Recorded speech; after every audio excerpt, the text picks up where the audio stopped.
নিজের স্বামীর চাইতে অন্য পুরুষদের ভালো লাগে, মনে হয় যে আমার চাইতে অমুক মেয়ে সুখে আছে, তার স্বামীটা মনে হয় একটু ভালো, আমারটা মনে হয় একটু বেশি অমানুষ।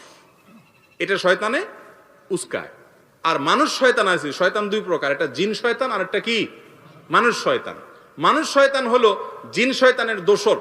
এরাও অনেক মেয়েদেরকে উস্কায়, যাহারে ভাবি জীবনটা শেষ করে ফেললেন আপা, একটা অমানুষের কাছে আপনার জীবনটা চলে গেল, আহ আপনার মতো মেয়ে কত সুন্দর ছেলে পাইতো জীবনে। এরকম উস্কানি দেয় না দেয় না? এগুলো হলো মানুষ শয়তান। এগুলো কোন শয়তান ভাই? মানুষ শয়তান। আর যদি ভালো মানুষ হয় তাহলে বলে, বোন সবর করো, তোমার স্বামী আজকে খারাপ, ইনশাআল্লাহ স্বামীর ঘরে সন্তান হবে, তারা বড় হবে, তখন তোমার দুঃখ থাকবে না, তারাই তাদের বাপরে মোকাবেলা করবে, তোমার অসুবিধা হবে না। আর তাছাড়া মানুষ সবসময় একরকম থাকে না। আর তুমি যাদেরকে সুখী দেখতেছো তাদের তলে তলে অনেক দুঃখ আছে, তারা বলে না, তারা একটু শেয়ানা পাবলিক উপর দিয়া ভাব ধরে এমন যে জামাইবো